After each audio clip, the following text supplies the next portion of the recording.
Nuestro siguiente ponente, también un amigazo, a quien admiro mucho, ahí donde lo ven que aparenta tener como 30 años, pero no es cierto. Tiene más de 30 libros publicados. Le leí un libro muy bueno, Las Ciencias Penales en México, excelente libro, y ahora que lo conozco, que tengo ese honor de conocerlo, me gusta su forma de crítica dura y bien argumentada, que creo que saben que eso me ha caracterizado en mis conferencias y algunos de mis escritos. Me refiero al doctor Javier Jiménez Martínez, de quien leo su amplio currículo.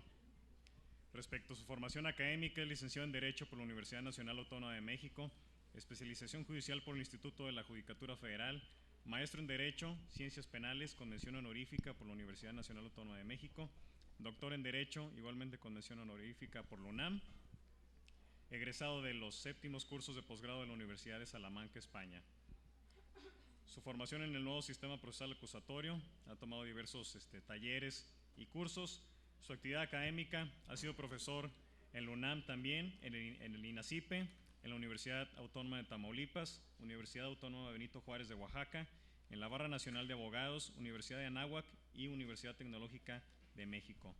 Dentro de esas múltiples obras que les menciono, se encuentran Lineamientos Generales de la Teoría del Delito, Introducción a la Teoría General del Delito, Fundamentos de la Teoría General del Hecho Punible, Culpabilidad e Inculpabilidad, el peculado, las consecuencias jurídicas del delito, la estructura del delito en el derecho penal mexicano, la teoría funcionalista del delito, apuntamientos sobre disciplinas penales, las ciencias penales en México, filosofía del derecho, los medios de control constitucional, orientaciones políticas, criminales para la unificación penal en México, principios de derecho penal, elementos de derecho penal mexicano, ya casi acabo, voy a la mitad.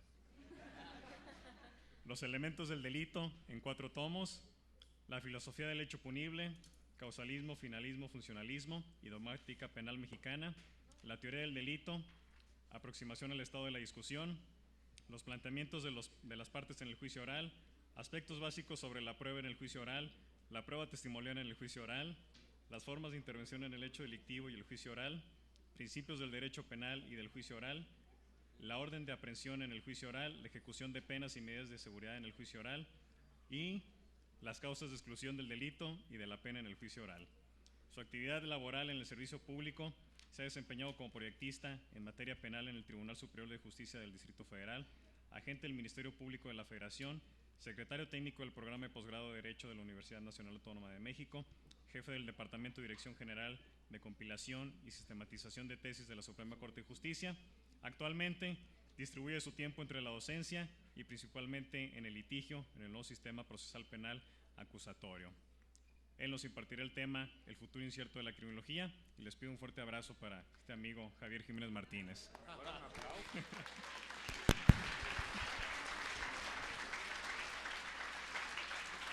Bueno, los abrazos al final. Bueno, le agradezco a mi amigo Wael Jical el hecho de que me haya convocado a este magnífico evento en donde he escuchado las excelentes ponencias de los profesores chilenos, argentinos, y le agradezco doblemente porque, a pesar de ser el más modesto de esta ponencia, ha confiado en mí una responsabilidad de hablar sobre un tema que para mí es muy exquisito, sobre la criminología. Le agradezco también a mi amiga, la doctora Sara Pérez, por la deferencia en su conferencia. Y bueno, y sin más preámbulo, voy a disertar sobre un tema que he creado a partir de breves comentarios sobre el futuro incierto de la criminología. Y debe tomarse como una mera introducción, como una propedéutica sobre la tesis que aquí pretendo plantear. ¿Qué quiero demostrarles en esta breve charla de 15 o 20 minutos? Quiero decirles que en realidad no sabemos en este momento hacia dónde va la criminología, si tiene futuro o no tiene futuro. No sé si salga, después de decir esto, salga caminando este auditorio, pero a riesgo de ello tengo que decirlo, porque además ya está escrito. Y lo que escribí hace 5 o 3 o 2 años, lo tengo que manifestar en público para someterlo a consideración de todos los colegas, estudiantes y amigos, también porque sé que la mayoría de aquí son expertos en criminología. No ahondaré sobre el origen de la criminología, si fue Lombroso, como lo dijo Zaffaroni, si fue Lombroso, si no fue Lombroso. Creo que hoy día en México tenemos muchas asignaturas pendientes, y esto para mí en particular sale sobrando, discutir quién fue el que inició con esta asignatura. Eso será tarea de indagarlo con más calma y en otros lugares. Sobre el objeto de la criminología. A menudo se nos ha enseñado cuál es el objeto de la criminología en sus diferentes fases, pero solamente me voy a centrar en un punto, sobre el objeto de la criminología clásica.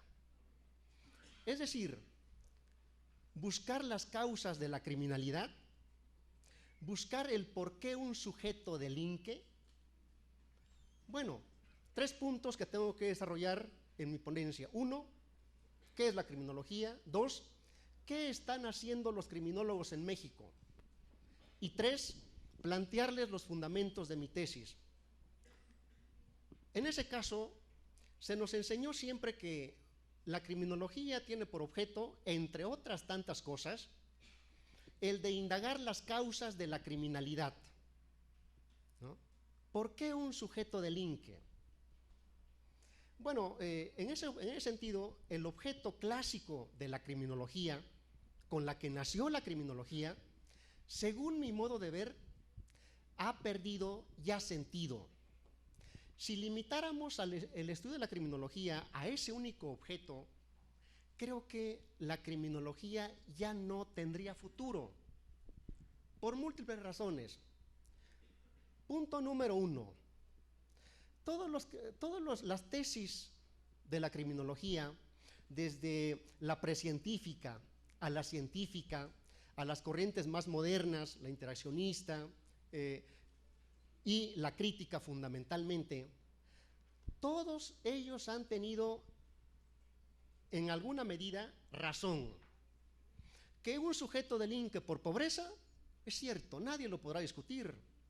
Que un sujeto delinque por la oportunidad que se le da de delinquir, es cierto. Que un sujeto delinque por las grandes ciudades, es cierto. Que un sujeto delinque por depresión, es cierto. Que un sujeto delinque para poner a prueba los órganos de autoridad, es cierto. Todos los criminólogos han tenido razón. Pero si esto es así, entonces ¿qué nos falta? Nos falta hacer que el Estado combata esas causas que ya fueron descubiertas hace mucho tiempo. Luis Jiménez de Azúa lo dijo en su momento, allá en los años 1930. El derecho penal y la criminología han resuelto el problema de la criminalidad. Solo le quedan los órganos de autoridad a atacar el problema. Y repito esas palabras. Sabemos, entonces, ya tenemos a la mano cuáles son las causas de la criminalidad. Y conste que lo digo como litigante. Ya sabemos cuáles son las causas de la criminalidad. Si vamos al robo de autopartes, ¿quién no sabe que se venden partes robadas en la Buenos Aires? ¿Quién no sabe que se venden partes de vehículos robados en la Colonia Doctores o en la curva de Catepec? Yo no soy policía. No fui a estudiar a Israel, ni a España, ni a Francia. Si usted quiere ver a dónde se venden los teléfonos robados, vaya a un tianguis de fin de semana. Y hay unas mesas ahí donde hay 10, 20, 30 o 40 teléfonos. Fíjense, yo soy un ciudadano, no soy policía, soy un litigante. Y sin embargo, sé en dónde están los objetos motivo del robo, motivo de la criminalidad. Ah, pero yo sí los veo, soy un ciudadano. Pero la policía no sabe, la policía no los ve. Qué raro. Por eso es que, según mi modo de ver, desde ese punto, desde ese objeto clásico de la criminología, ya no tiene razón de ser. Por eso es que le he titulado a esta conferencia El futuro incierto. Hay otros aspectos, hay otras cuestiones, otros terrenos en donde la criminología puede incidir medianamente. Sí, el perfil del criminal, desde el momento en que un sujeto es detenido, ¿no? Se requiere la intervención de criminólogos para el estudio de personalidad, ¿no? Una vez que ya están cumpliendo su pena, forman parte del Consejo Técnico Interdisciplinario. Bueno, eso es el primer punto de qué cosa es la criminología. ¿Por qué es que frente a esa tesis de que la criminología, como aquí se ha manejado, ¿no? Una ciencia cuyo futuro es, precisamente se me hace que no es tan futura o tan futuro o tan cierto el futuro de la criminología? Punto número 2, ¿qué están haciendo los criminólogos en México? ¿Qué están haciendo? Bueno, algunos están escribiendo, ¿no? Buscando todavía por qué un sujeto delinque. Algunos están escribiendo qué hace un sujeto en las cárceles, en las prisiones. Algunos están sirviendo al Consejo Técnico Interdisciplinario. Pero a mí me parece, damas y caballeros, que el indagar las causas del por qué un sujeto delinque, el indagar las causas o las formas de comportamiento de un sujeto que está cumpliendo una pena, ojo, en nada contribuye a resolver el problema de la criminalidad. ¿Por qué? Porque en las cárceles no se resuelven problemas de criminalidad. Ahí se hacen los criminales. Un ejemplo, años se tarda la policía en buscar a un sujeto. Lo detienen, lo procesan,